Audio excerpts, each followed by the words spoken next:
तो सभी का स्वागत है जी अपने चैनल पर एक बार फिर से और वेलकम करते हैं। और आज का जो वीडियो है वो है जी PM Modi interview with Rajat Sharma. Okay, Aapki Adalat तो चलें जी, स्टार्ट करें। चला गया और वहां पर एक रिपोर्टर रिपोर्ट करा।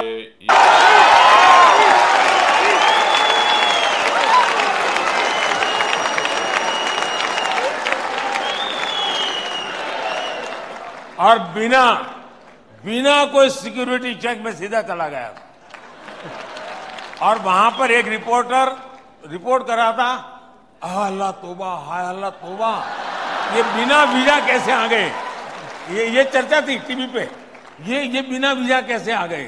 अरे वो तो मेरा ही देश था यार किसी जमाने में।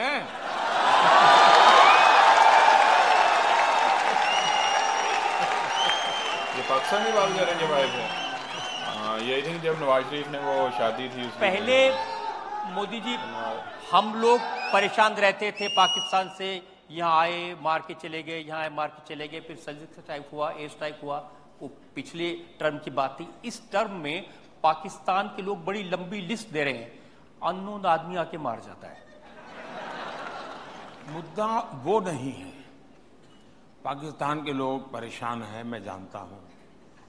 उनकी परेशानी का कारण भी मैं हूं, ये भी मैं जानता हूं।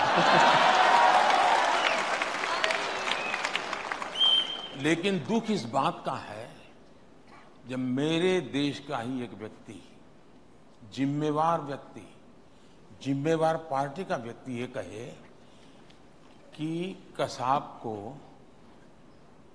यानी कसाब ने हमारे देशवासियों को नहीं मारा था, हमारे देशवासियों ने ही हमारे देशवासियों को मारा था।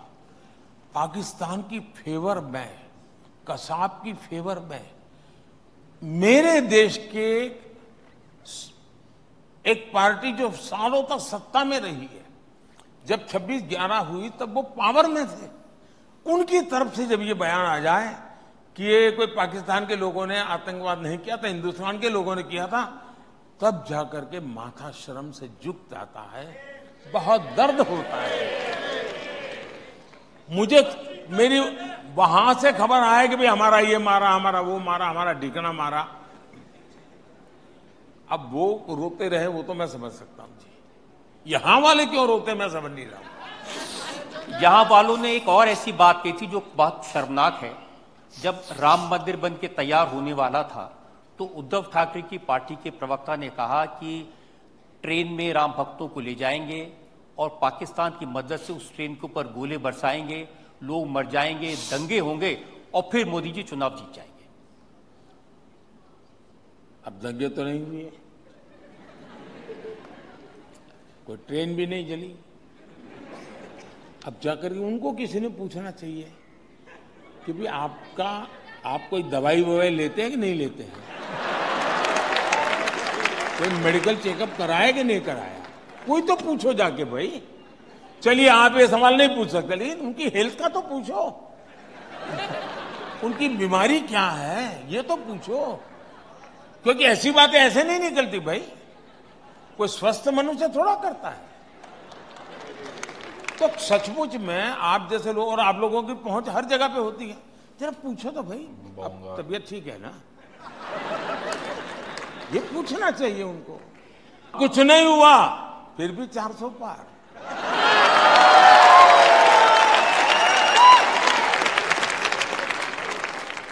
हम क्योंकि पाकिस्तान की चर्चा कर रहे थे, वहां के लोग के इंटरेस्टिंग वीडियोस मैंने देखे। जब चंद्रयान उतरा चंद्रमा पर तो उन्होंने कहा कि हम तो ऑलरेडी चंद्रमा पर हैं, गड्ढे हैं, अंधेरा है, बिजली नहीं है, पानी नहीं है।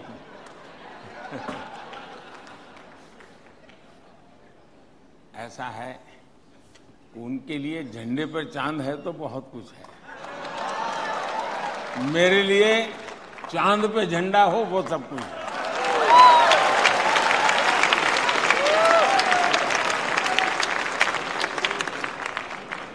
इसमें बात आई सेक्युलरिज्म की। आपने जहां पर हमारा चंद्रयान उतरा उसका नाम शिव शक्ति स्थल रख दिया।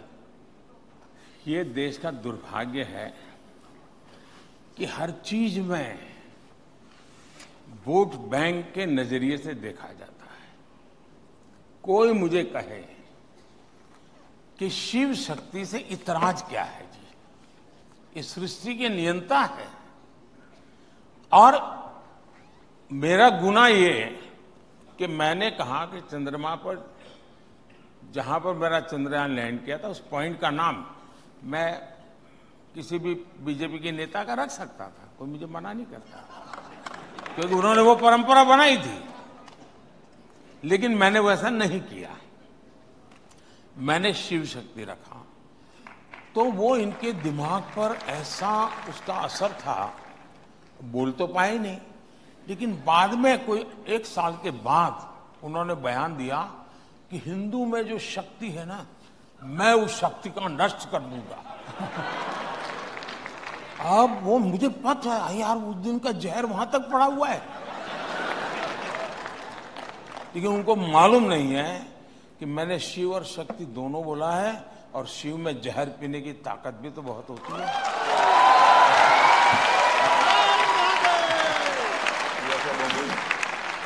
अब राम मंदिर के प्राण प्रतिष्ठा का इतना समारोह हुआ, राम मंदिर बना, इस पर भी उनकी आपत्ति है। उनका कहना है कि इसको आपने बीजेपी का समारोह बना दिया। पहले तो लगता था कि शायद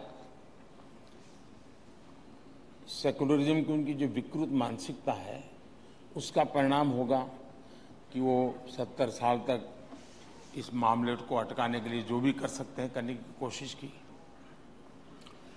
उनको लगता था कि इस मुद्दे को इस प्रकार से रखेंगे तो उनकी वोट बैंक सुरक्षित रहेगी। लेकिन राम मंदिर बन जाने के बाद वोट बैंक सुरक्षित रहने का मुद्दा ही नहीं था, क्योंकि वो मुद्दा उस प्रकार से उनके काम आने वाला नहीं था। उसके बाद जब विरोध किया तो मुझे लगता है कि 70 साल तक उन्होंने जो किया वो सिर्फ वोट बैंक के लिए किया, इतना ही नहीं है, वो मन से, वचन से, कर्म से राम विरोधी है। अच्छा, अभी जो फाइनल मतलब रिजल्ट है इलेक्शन का इंडिया का, वो कब आ रहा है? 4 जून को। 4 जून को मतलब क्लियर हो जाएगा सभी स्टेट का। यस, मतलब टोटल जो नई गवर्नमेंट बनेगी वो 4 जून को बनेगी ना? 4 जून को, हाँ। तो ये वीडियो कब का है? नया? ये वीडियो तो नया ही है अभी, 1 दिन पहले। 1 दिन पहले का है। इंटरव्यू दी है। हाँ, अच्छा, इसमें ये होता है कि मतलब एक चीज़, हाँ, पाकिस्तान के हवाले से मुझे ये नहीं समझ आती कि पाकिस्तान इतना इंपॉर्टेंट है यार, कि इंडिया जैसे देश में भी पाकिस्तान की बातें हो रही हैं, उसी के ऊपर है वैसे, और इनकी पाप की अदालत में भी हो रही है। हाँ, तो मतलब ये है कि एक चीज़ के, बाकी ये है कि पीएम मोदी साहब जब आए थे पाकिस्तान, ये आई थिंक उस वक्त की बात कर रहे हैं जब काफी पुरानी बात है। नवाज शरीफ के टाइम की उसकी बेटी की शादी थी शायद, है ना? हाँ, तब मुझे याद है कि ये आए थे, और बिना पास, अब यार एक पीएम दूसरे पीएम को बुलाएगा तो वो पासपोर्ट लेके जाएगा क्या? नहीं, वीजा पासपोर्ट के साथ जाएगा। नहीं, मतलब वो तो उनको खुद बुला रहे हैं और वो खुद जा रहे हैं, मतलब इनविटेशन दे रहे हैं ना, इनविटेशन के लिए तो इनविटेशन के लिए नहीं, वैसे होता है कि वीजा पासपोर्ट होता है। मुझे नहीं अगर लगता पीएम किसी देश का जा रहा है दूसरे देश में, तो बुलाया मुझे भी वैसे तो इसके आगे बारे से में आइडिया नहीं PM है। ऐसे ये बात वैसे बुलाया भी तो आगे से पीएम नहीं है ना, हाँ, तो मुझे नहीं लगता वैसे ये बात कभी सोची है? नहीं, वैसे किसी को पता है कि क्या वीजा की जरूरत होती है? मतलब अगर कोई बुला रहा है किसी के देश के पीएम को कि आप विजिट पर आ रहे हैं, आप आए, इनवाइट कर रहे हैं विजिट पर, तो एक्चुअली वो तो कहीं और से आए थे, तो रास्ते में जाते हुए उन्होंने कहा कि मैं चक्कर लगाता जाऊँ, यहाँ से शादी है तो चलें, फिर वो या नवाज शरीफ ने नहीं कह दिया होगा वीजा लेके आई? नहीं, उसने वीजे के बिना ही, मतलब वो कह रहे थे कि अवाम ने कहा था कि जी ये बगैर वीजे के कैसे पाकिस्तान में आ गए हैं, और वो तो पब्लिक तो अब कहेगी ना। अब जैसे कि उधर पार्टीज हैं, अब बीजेपी है तो वो कांग्रेस को कहेंगे बुरा है, मतलब ये लोग ऐसे हैं, अगर उनकी पॉलिसीज को गलत कहेंगे, जो कांग्रेस वाले हैं वो बीजेपी को कहेंगे, तो ये तो चलता है हर पार्टी के, मतलब लोग जो फॉलोअर होते हैं वो जिस पार्टी के होते हैं वो दूसरी पार्टी को कह रहे होते हैं। लेकिन मेरे ख्याल में शायद कि एक पीएम को दूसरे किसी देश के विजिट पर जाने के लिए शायद वीजे की जरूरत नहीं होती, शायद नहीं होती। मेरे ख्याल से भी नहीं होगी, अदरवाइज बाकी जो हो सकता है वो स्पेशल उनका प्लेन हो अपना कोई। भाई वीजा भी तो गवर्नमेंट ने ही अलाउ करना है ना, तो गवर्नमेंट जब खुद कह रही है कि आप आए, तो फिर वीजे की क्या जरूरत है? वीजा एक्चुअली तो एक आपको परमिशन नामा है ना, आपका एक इजाजत नामा है कि आप इधर आ जाएं, आप आ सकते हैं हमारे देश में। जब वो खुद ही कहेगा, अब मुझे इकरा कहे कि आप हमारे घर में हैं, मैं इकरा खुद कह भी रही, मैं कहूँ नहीं आप परमिशन नामा नहीं है मेरे पास आने का, मैं नहीं, ये क्या लॉजिक हुई? ऐसे नहीं होता। चलें, ये आपकी अदालत वैसे ना, इनका शो बड़ा मजेदार होता है, इसमें वो सवाल जो आप जो है करते हैं काफी इंटरेस्टिंग हाँ इंटरेस्टिंग होता है ये। तो जी ये पीएम मोदी थे आपकी अदालत में। और बाकी ये है कि यार हर कंट्री के अपने मामला, हर बंदे के, हर पार्टी के अपने होते हैं, तो उनके जो इंटरनल मामला हैं उसके ऊपर बात ना ही बंदा करे तो बेहतर है, क्योंकि हम कौन होते हैं, मतलब हमारा कोई कंसर्न नहीं है पॉलिटिक्स में। और मैं पहले भी कहता हूँ यार पॉलिटिकल वीडियो ना ले लाया करो, पता नहीं क्यों लेके आ जाते हो आप पॉलिटिकल वीडियोस। फिर हमारे जो व्यूवर्स हैं वो प्यार मोहब्बत वाले हैं सारे, इंटरटेनमेंट देखना चाहते हैं, इंजॉय करना चाहते हैं वीडियोस को। फिर इधर वो पॉलिटिक्स में वो पॉलिटिक्स वाले घुस जाते हैं, वो फिर गालियां देते हैं, फिर हम उनको डबल देते हैं। ऐसे ही होता है ना, मतलब कि आप उसको गाली दोगे वो हमको देंगे, तो फिर गालियों में क्या रखा है भाई।